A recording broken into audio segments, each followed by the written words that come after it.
Hey guys, I'm JanetOnOccasion, and today we are playing as Menelaus in A Total War Saga, Troy. I think I said that right. I'm not used to the whole spin-off series saying their names, but hey, we're playing Troy. We're playing Troy. Let's be honest, everyone's going to call it Troy. I'm calling it Troy. We're playing Troy, and we're playing as Menelaus, who is the king of Sparta. So I'm just going to hop straight in, because frankly, we don't have much time. I only have an hour and a half of content I'm allowed to record on this build, and only in the first 40 turns. So, we need to crack on. So let's take Helen back.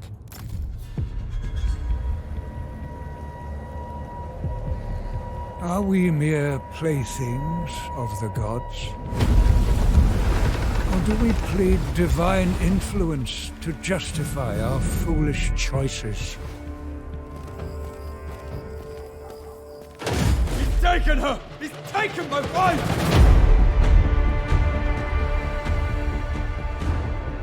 You've risked the safety of Troy. Troy is my home now. You have my oath, brother. She will be returned to you. Brother, I can fight! Go. Seek shelter. There'll be plenty of fighting ahead.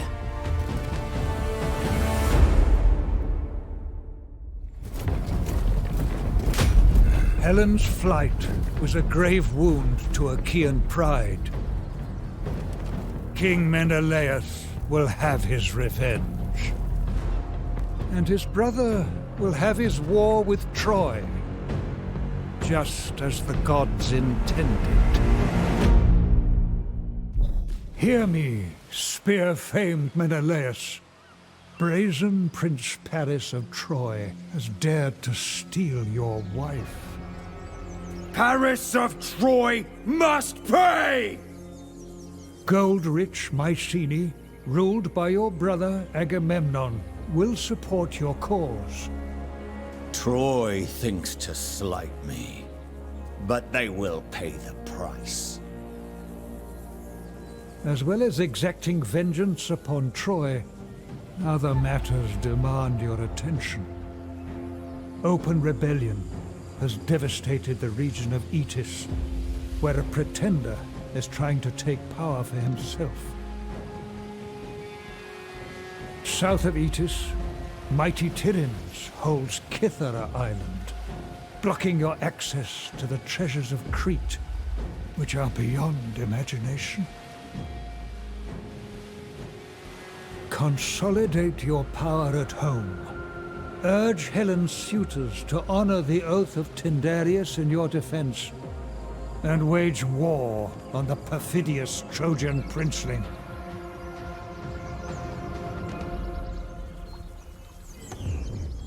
Okay, so we will do that, old man. So Sparta, how they play. Spartan colonies. The people of Sparta are known for their intrepidity and ingenuity. Thus, Menelaus can colonize raised settlements instantly without having to send an army there. As a result, colonization of remote settlements is more expensive. So this is wild. I love it. So there's ruins there. We can just have it. Right, we can just spend a bit of cash. I say cash. We'll get to that too. Spend some resources, and we can have Eetis. Or there's a few other places that are ruined. Melos here, and also Ios. They're both ruins. We can just buy them. Essentially, we can just buy them. So we can actually expand, provided we can see the place. So very cool. Also, Call to Arms. So Call to Arms is interesting because it's essentially global recruitment.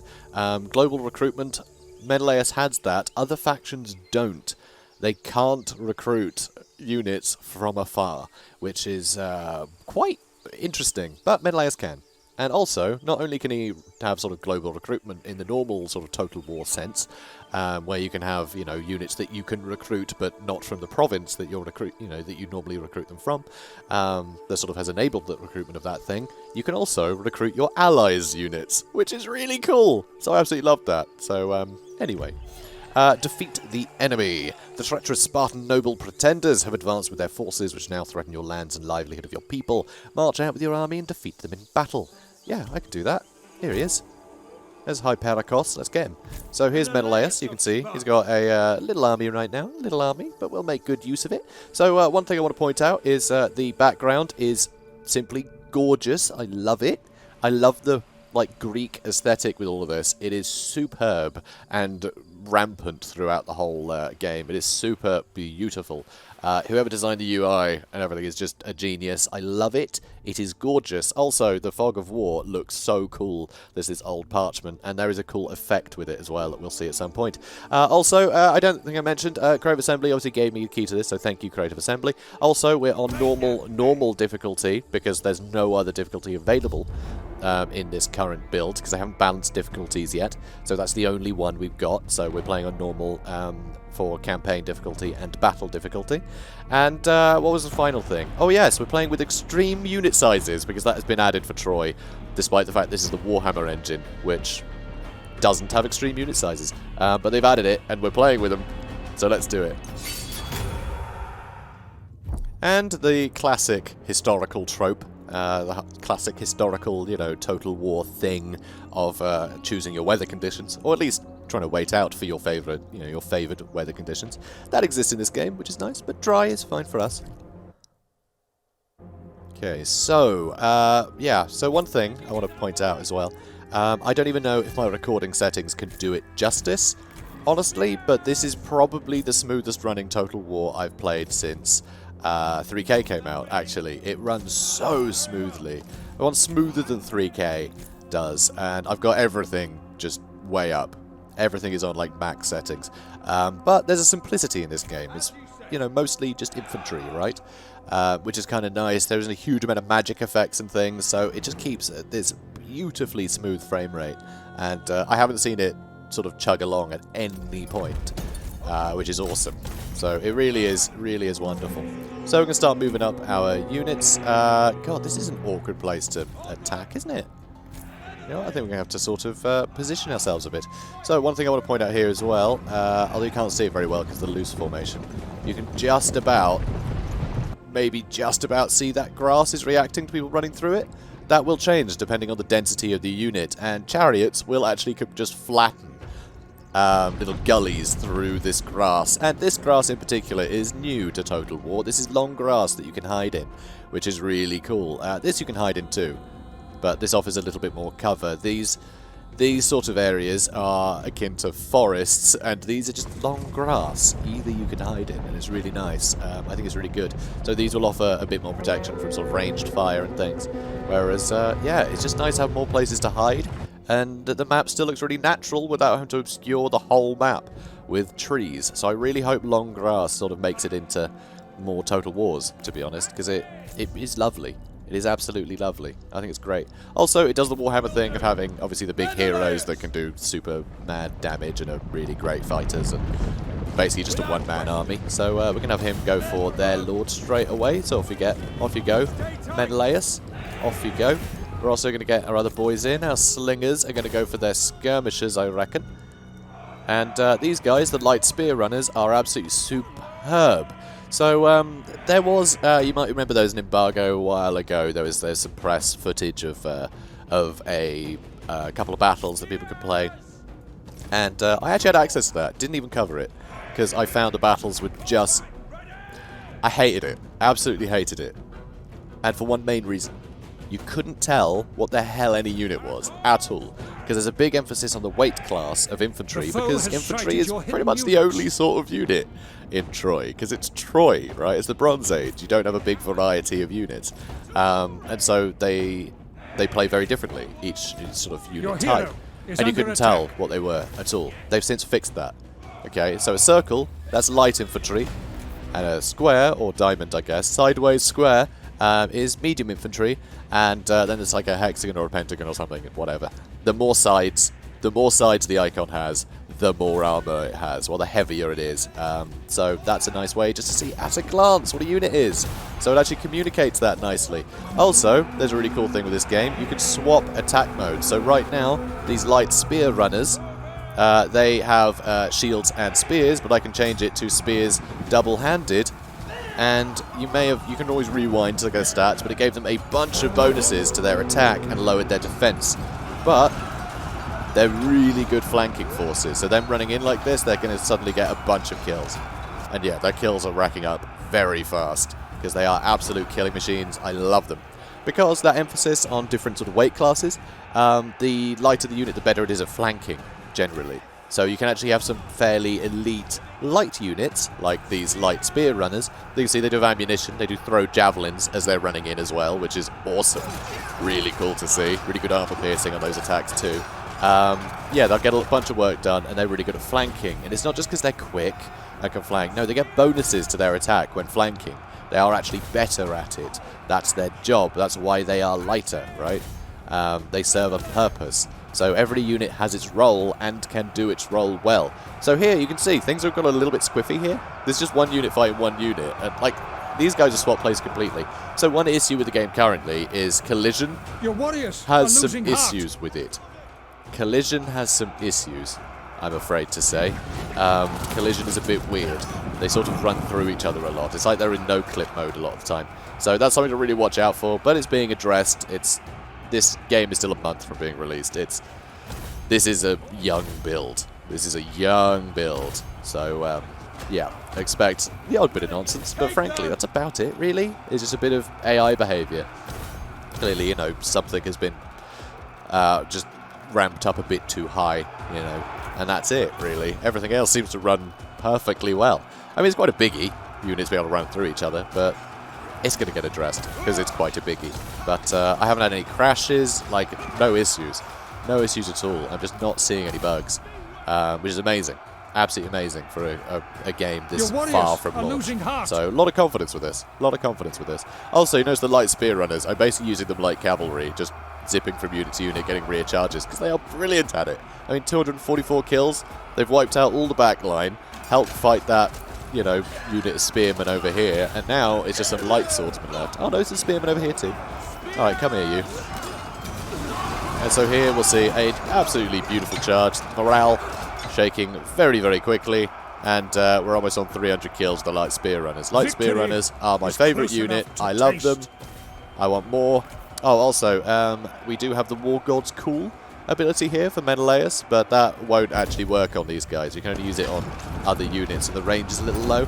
Although, it doesn't show you the range like it does on Warhammer. That is something I do need to raise with them, because it's very difficult to tell what's in range and what isn't. When it comes to abilities, it doesn't sort of show you that line with the different colours to indicate how close you need to be. So that's a bit of a pity. That is one thing that I'd like to see addressed, but generally it's fantastic. But anyway, that ability of his, this one, it forces a unit to attack the user, so it'll force a unit to come and attack Menelaus, which is really good for pulling a unit out of position, to sort of let you get in past them or whatever. You can, it's like a taunt basically, but it's also really nice when you're in the thick of combat, because it just forces an enemy unit just to charge at him like a lunatic while you've got another unit stabbing them in the back. It's priceless. Also, 372 kills for the light spear runners. They're my favourites. So, close victory. And you get these lovely little sort of cutscenes to show you who's won and who lost, which is really nice. And it also triggers this in auto-resolve. And so you actually see the two armies, well, the two generals, I guess, having a bit of a scrap before it tells you who's won, even in auto-resolve. So it does actually lead to some interesting moments of tension. If, like, it's fairly close, but you can't be bothered with the hassle, you know. It's wonderful. So, we could take them on, spill their blood, or lives as barter to get us some extra food. I'm going to go for the extra food, because, well, we're going to be sitting around recruiting for a while, so we don't need the replenishment, really. So, lives as barter. In times of war, resources are precious. We shall offer the worthless lives of all captured men to their masters in exchange for necessary goods. Now, you notice we got food out of that, which is a bit different. Normally, it'd be gold or something, right? It'd be money, but nope, nope, and we'll get to that. So, we defeated them. We defeated them. What's next? Muster the troops. Maintain 12 units in total. We're halfway there, so good, good. The number of men you command will need to grow in order to meet the challenges ahead to recruit more combat units to swell the ranks of your armies. So, I like these missions do kind of behave as tutorials, but it does feel like, yeah, guys, we're about to go to war with Troy. Let's start doing things. So, it feels organic. It's a nice way to tutorialize. I always appreciate this in Total War. So, the Battle of Etis, we won. We won. It was a close victory. So, those noble pretenders, they're out of here. That's right. They've been vanquished. Good. So, now to some city management. So, here you can see we can colonize Etis, which we will want to do, because well, we want it, so we can do that at a distance. Boom! And we have it. Because it's nice and close, it was nice and cheap. So the building, sort of the way building operates is very similar to any other Total War, especially Warhammer. You know, Three Kingdoms is basically the same system, but laid out slightly differently. This will be very familiar. This is kind of like a reskin of that system, more than sort of like it being moved around and things. So it's very familiar. So here you can see ruined settlement. Here we'll want to turn into a proper settlement. It's a farming village, as you can tell from the icon there. And this other one we own is a stone quarry settlement. And this one is our capital. So the provincial capital will have access to sort of more advanced, sort of higher tiers of buildings. And, well, it's our capital, isn't it? The rest will give us various resources like stone and food. So if you've ever played anything like Age of Empires, it plays very much the same as that, just certain units will cost you food and wood and stone and bronze, rather than just spending money on everything like you normally would in a Total War. But it actually makes it incredibly diverse how you end up sort of making decisions, because sometimes you might think, oh, well, I need to attack that because that's their power base, but you might also think, I need to attack a different settlement because I need a particular resource. So I need to put that over everything else because I will run out of, you know, bronze that is being spent as upkeep for my hardiest troops, you know? So I need to go for the bronze settlements first to make sure that I can maintain this army that I've sort of gambled on, you know, making sort of elite despite my means not actually supporting it, you know? There's things like that to take into account, which is really cool. Also, yeah, you know what, I'm going to do this now, even though we'll get a quest to do it in a minute. This is the tech tree, essentially. They're called royal decrees, though, and with each sort of beginning of a tree, it's something that just gives you a bunch of resources, which is lovely. So I'm actually going to do the one that gives me some extra wood, I think, and do that one first. There's also gold, but we're not spending gold on much yet. It's a sort of a high-tier resource you only spend on sort of very, very big things, but it's also good for trade. But yep, stone for buildings mostly, timber again for most buildings, but also their tree is sort of ranged unit stuff. This one is mostly construction times and the like. Food is sort of troops. Gold is also troops actually. Also just sort of battle things, and bronze is armor and the like. So it's some cool stuff around here. So there's a lot to do, and it all feels very useful. I don't really have like a thing. There's like a go-to thing early. I tend to mix it up every turn, which is brilliant. That's how a tech tree should be. It should be a decision to make, depending on how your campaign's going, your play style, what you may need, what you find yourself short on. It's great. Also, we do have a level up for Menelaus. So here's the sort of skill tree. So as you level up, it'll unlock these different tiers, and you get varying amount of skill points every level. And you can spend them on sort of different pips here, and it's always one side will lock out the other, which is very interesting. So you can have two of the same class and sort of grow them very differently, which I quite like. So here we can either go for more armor-piercing damage for him, which is a toggle. It costs rage per second. Rage is a resource that heroes get when they're in combat. It'll slowly tick up or tick down if you're spending it on abilities. And also here, this targets a single enemy unit and lowers their morale and stamina. I really like this one actually. I like that one because I find heroes dueling, they tend to sit there for weeks anyway.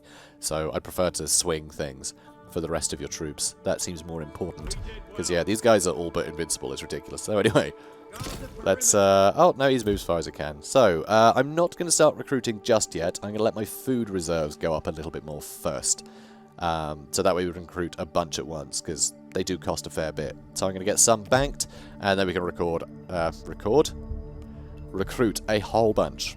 So that's the plan. So, buildings, I just want to go over this particular thing for resources, because this, so all of these will be the same per settlement, basically, unless there's the odd, slightly unique building you can build, depending on, you know, what settlement it is, but there'll always be a resources one in the resources settlements, and they'll always have the same buildings, essentially, but they'll be tailored to each resource, and all of these are different ways of producing resources. So this one gives you stone, and if you have high influence, you get bonus stone. So high influence, I think, is above 70%, I think. 70 or 80% influence. We have 85 here in this area. So we will get the influence bonus for resources if it requires such. So that's really nice. So that'll give us that, and there's 3 tiers of it. They get more and more and more. The next one along gives you, again, stone, lowers construction costs, but it lowers influence. So there'll always be one that gives you resources at the cost of influence.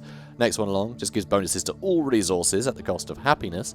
So, say you have more stone than you possibly know what to do with, you might end up building an ore smelter in your quarry, knowing that it'll just boost all of the other settlements rather than producing you more of that one. So I think that's a really nice way to sort of tailor your settlements. Then there's also the, this one is just the very expensive resource building, which gives you the most amount of stuff. You can see there's even, you have to spend 210 gold for the second tier, 300 gold for the next. So these cost a fortune, but get you a ton of resources. And then finally, there's a very cheap building that lowers growth a ton, and it gives you quite a lot of the resource for a tier 1 settlement. So you can see this one gives you 20 and 25, so 45 in total. This one gives you 88, but you can't upgrade it. So it's a nice cheap, we quickly need some resources from this place, build it now. So it's really nice. It gives you a good range of buildings. So anyway, that's kind of that for now. Let's crack on. Okay, a king's decree. Issue a royal decree. We were already on that. That's tech, if you remember. And this one, territorial control is key to growing your power. Expand your borders by marching against your enemies. So, yeah, maintain a province. We're going to go for that, because Kythera is there, and we want that. Okay. Let's... do you want to start recruiting now? Ugh. That's the question. I might save up a little bit more food. We're on 2,500 right now. We're getting 1,000 per turn, but as soon as I start recruiting, our income is going to go down pretty quickly. So I'm going to wait one more turn, and then we're going to hammer a bunch of recruitment.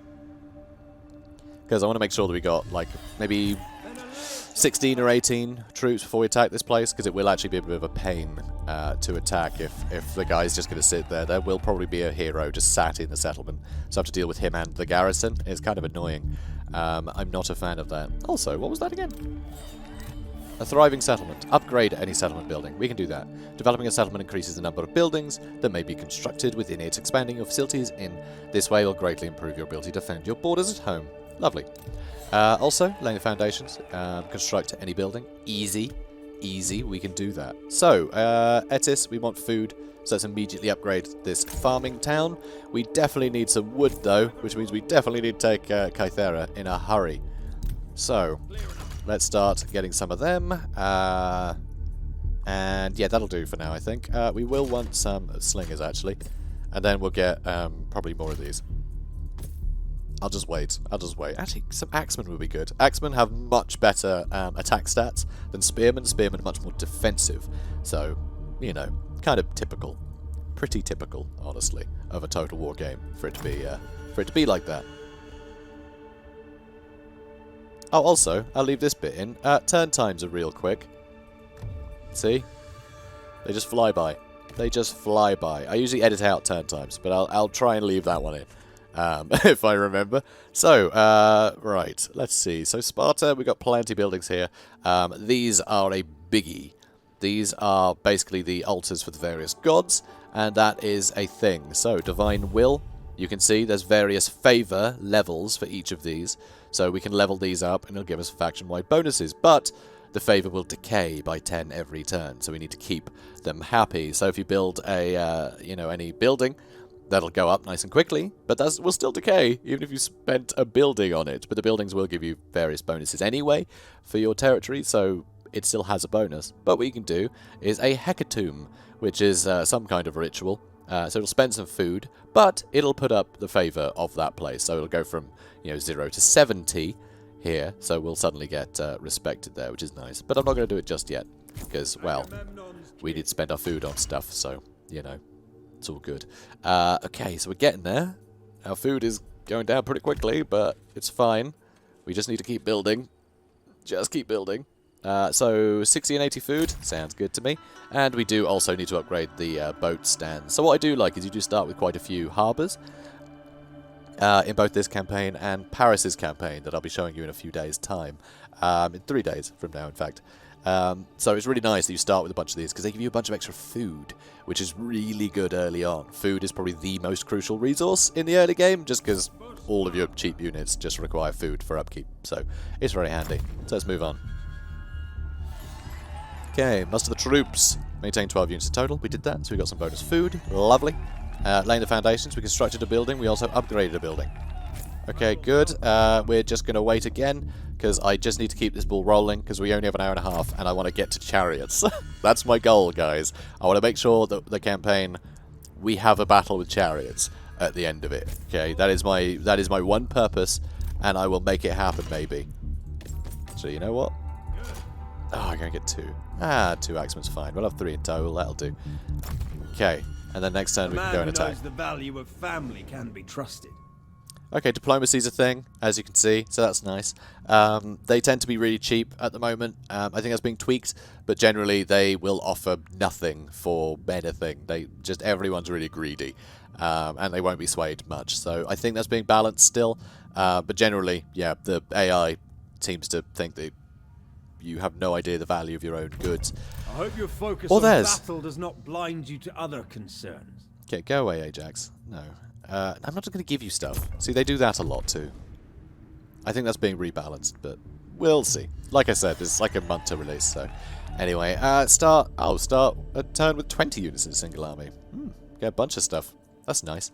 Maybe we can do that. Only 2 more to go. Although, we don't have much cash left. Yeah, we can't quite sustain another 2. Can't quite afford another 2 either, so never mind. We'll start building this stuff up anyway, because it would be nice to have some resources, you know, rather than just 160 per turn. It's pretty bad, that. It's pretty bad. So I'm actually going to land on this side. Going to land on this side. Taking landfall. A little less haste. Okay, let's go to Mouse House then. Come on, buddy. And, okay, he's got 10 people in there. And in the settlement, another 8. So there's 18 versus 18 if I attack now, but he may be recruiting still. He may still be recruiting, so we'll see. And we've issued a decree, so we've got some extra food and wood. Lovely. And we're getting extra 100 wood per turn because of the decree we did. And Fractured Kingdom, recruit 5 units via call to arms. Yeah, I could do that. We'll do that eventually. It's an epic mission as well. Lovely. And we'll get call to heroes, so the Achaeans will really like us for this. And we'll get extra experience from Menelaus. So, fearsome anger came from Menelaus, beloved by Ares, and all of Sparta shook before him. During your recent travels to Crete, a son of Priam kidnapped your queen, the fair Helen, and absconded to Troy with your fortune. This unfathomable insult not only besmirches your pride, but it threatens your very claim to the Spartan throne, secured through marriage with the daughter of Tyndareus, heir to the Perseids. Time to muster your allies and visit terrible vengeance upon your the craven Trojan prince. Yep, we'll get to that in... You know what, we'll probably never do that, actually. We'll probably be done before that happens. Also, little sods, they've built that thing. Well, we're going to have to try. So come here, you. And we're going to try and squeak this into this episode, I reckon. Though this one might be a long one. I'm going to do 3 episodes of half an hour, but we'll see. We'll see. Okay, dry weather suits me fine. So, the siege battles are gorgeous. They're absolutely amazing, and they have so much variety. The minor settlement battles, rather. There's plenty of ways to get in, and there's plenty of choke points all over the place, but plenty of ways to sort of run around a block to get a flank. It's really cool. It feels very strategic, and I'm a big fan. So, we've got a couple of militia. I'm going to throw them to one side with a couple of slingers. They're just going to harass whatever happens to be over there. We have some axemen. I think we'll want one on either sort of means of egress. Okay. Spears. Spread them out a bit. And... oh, you're more spears. Okay. In that case, actually, yeah, I'll keep you in the middle. We have our light spear runners, which are going to attack this way, because I have a plan for Menelaus here. So, that'll about do it, I think. So, you lot, move over here, start bothering those spearmen. You militia, move up there, so they think, oh yeah, let's actually make sure we defend that place. They have troops there. And if they do decide to turn around, then yay, frankly. Okay, you guys move up. Where's the other slinger? There he is. Okay, you move up. Menelaus, you're going to move up. You're going to move up. Okay, good. Axeman, you guys go up as well, I suppose. And you. More spears. We have a lot of spears. Alright, you know what? Let's send some spearmen there, because they can actually hold for a long, long time. I told you to move up. Are you ignoring me? I think they're ignoring me. Anyway. You lot can move up too. Let's go with... Be a bit more heavy-handed on that side. And spears can just hold there. This will just be a stalemate for weeks. That's my plan, honestly. So, you're going to run up here. So you do that. Excellent. These guys are just going to be a bother. Okay, they're just going to slowly whittle down these spearmen's health. It's going to take forever. Doesn't matter. It's keeping all of these guys busy, and I just have, like, you know, militia here. It doesn't really matter. I do have some axemen and spearmen coming up as well, but it's not too bad. So they do have this blocked. So here, I'm going to use War God's Call.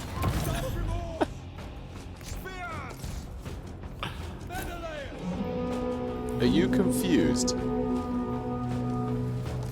This way. Did that not work right? Forward ahead. Well, you coming? Stay tight. Onward. Okay, that didn't work. Alright, I found a bug. I found a bug. God damn it. Okay, fine. Well, at least this guy's coming out like an idiot. I know that looks painful, but this is giving me the flank, so let's do it. Alright, how are you doing? Let's actually put you to your better weapons. Should have done that sooner. My bad. Might be, guys, might be. Anyway, plenty of kills though. These spearmen are getting whittled down. We can get into the next lot. Seriously, I can't believe that didn't work. I'm gutted by that. I'm absolutely gutted. We'll try it again in a minute. So they're getting whittled down. Starting to lose some troops, which is great. I know, slow and steady, guys. Slow and steady. Wins races. Alright, that'll do. Before they really take any damage. You know, we've taken out half a unit spearmen there, which is brilliant. They're going to get through them eventually. Alright, they're starting to get whittled down now. Oh, it's another 90 seconds before I can do that. Really? Really? You just had to do that, didn't you? You just had to be a pain. Alright, well, we'll charge them in anyway.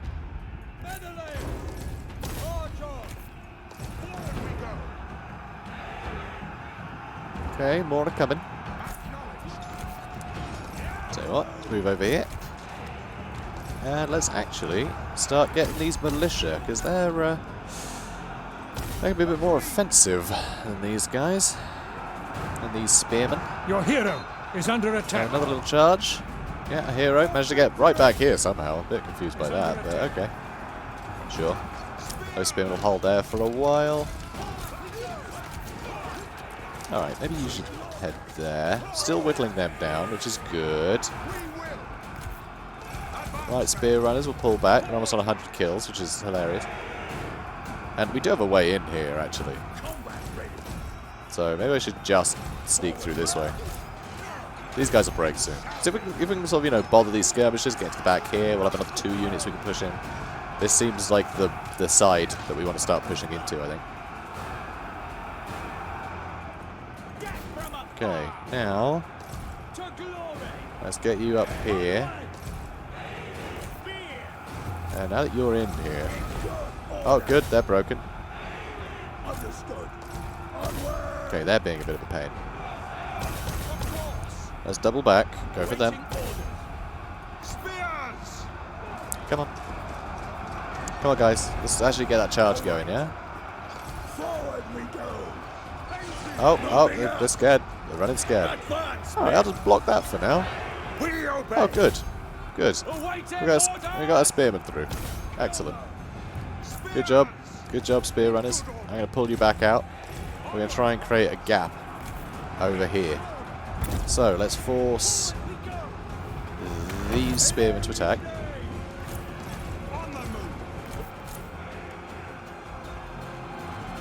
put you on guard mode.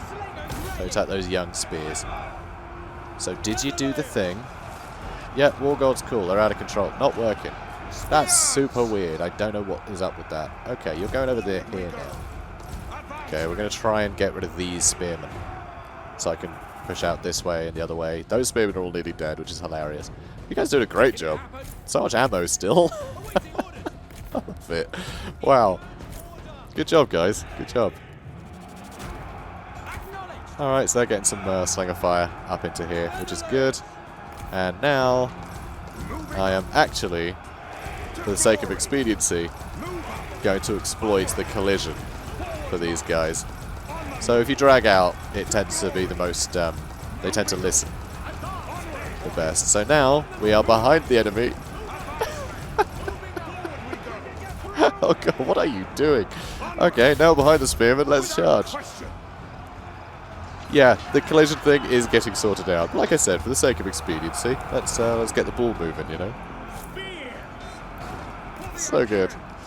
Alright, you lot are all just holding in place right now. It's actually looking a bit iffy for you.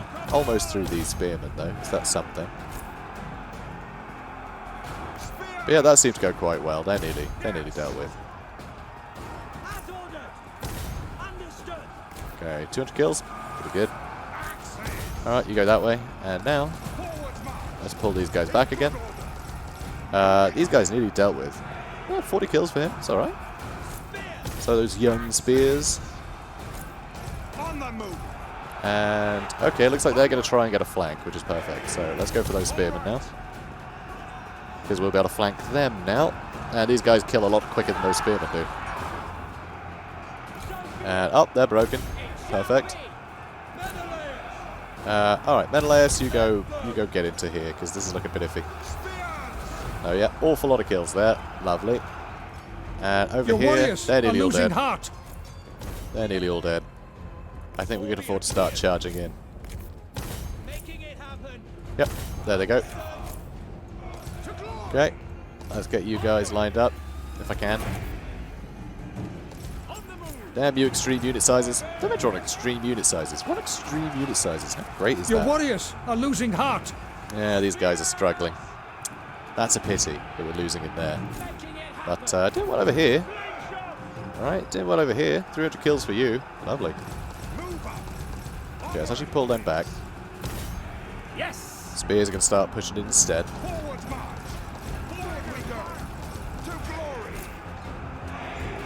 And that was going okay.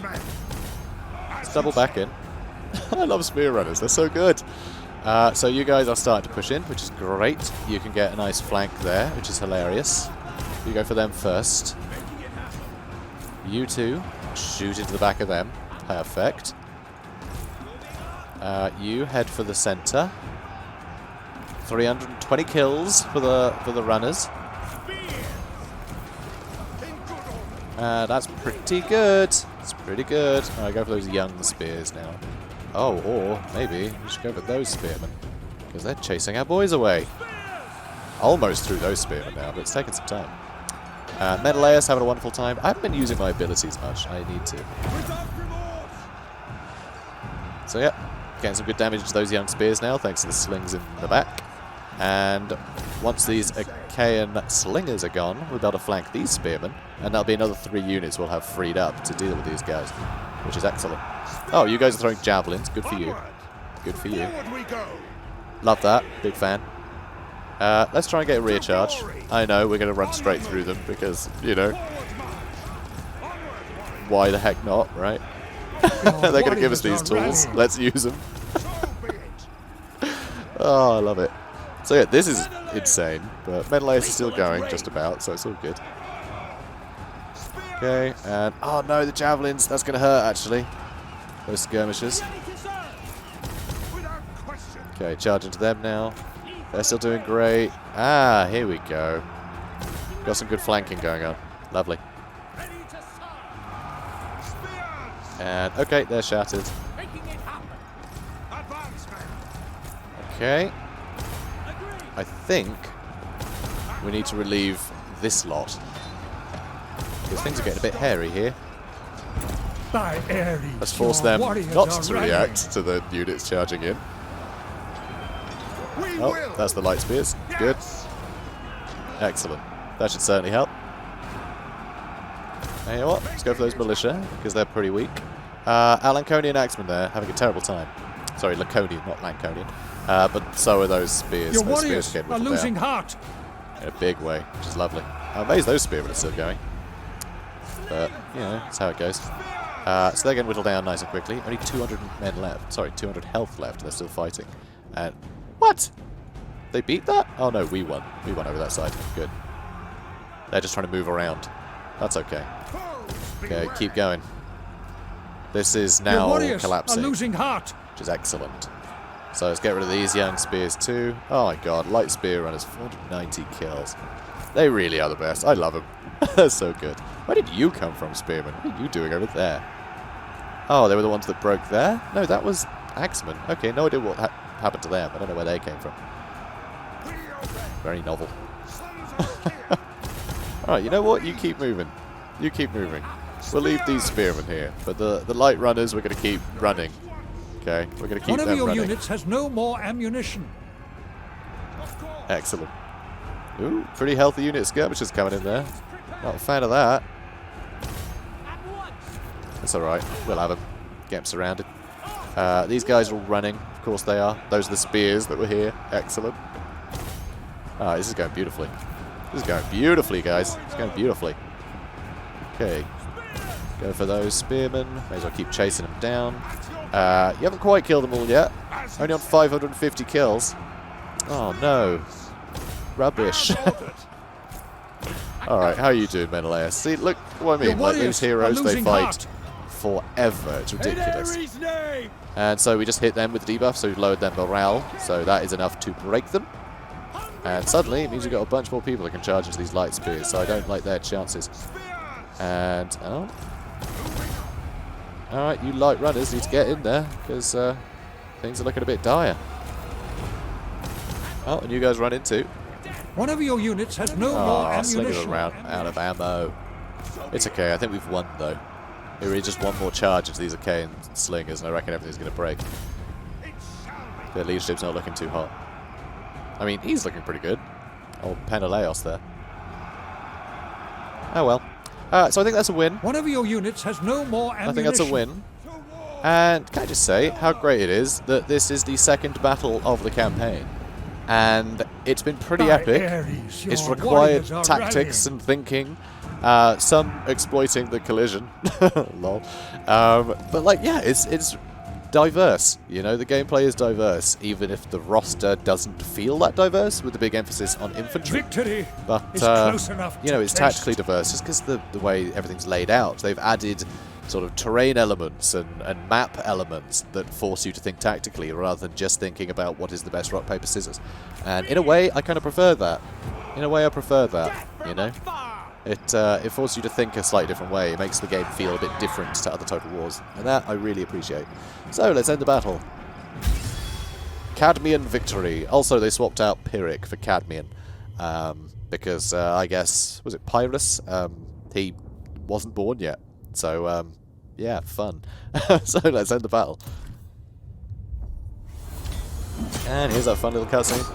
Boop, boop, boop. Stab, stab, stab. Classic Menelaus. So exciting. I love it. So, we lost 1,000 men, which hurts a bit, but they lost 3,000. Oh, I love extreme unit sizes. But, yeah, like, first battle. You know, first settlement battle we've had, and it feels epic. There's also walled settlements, of course, which, similar to Warhammer, where you can build battering rams, you know, before the fight, and also you are equipped with ladders, regardless. But also, it seems that you don't need anything with, like, any siege attacker trait. You can attack whenever you like, whenever, and it'll just assume you have ladders and you can climb the walls, which is nice, so you don't have to actually build all the siege equipment, even though that siege equipment is useful. There's no delay for attacking. You can still starve out place if you want. So anyway, we're just going to occupy the place. I don't know what set it. So there we go. So he's daring Achaean Kithon, which is a linen or wool cloak made from a single rectangle of cloth. It's worn, is worn draped across the body. And is fastened to the shoulder with a pin or clasp. There we go, we have a Kython. Kython? Not sure. One or the other. Gives him some extra motivation, which isn't a factor for him. All heroes will have motivation, but your faction leaders don't have to worry about it. It's kind of like loyalty in other Total Wars, except the lower the motivation, you just have more debuffs for everyone. It doesn't mean they'll just leave, as far as I'm aware. I might be wrong on that. But anyway, so we killed an enemy, and now we have Lacedaemon. So that's pretty good. Pretty happy with that. We can do a commandment. So I'm going to do happiness and growth, I reckon. Lovely. And also we're going to end the episode. So I think it's probably just going to be 2 episodes of 45 minutes, honestly. That's the thing. It's very hard to stick to 45 minutes when battles last as long as they do in this one. But hopefully next episode we'll get chariots. That's my mission. Even if we have to just sort of like cut 10 turns out of the footage, I really want to get chariots because they're really fun to show you off, so I want to do that. So guys, if you enjoyed this, please do comment, like, and subscribe, and be sure to tune in tomorrow for some more early access content. And make sure you're getting enough vitamins. Yeah, brilliant. I'll catch you in the next one. Have a good one, guys.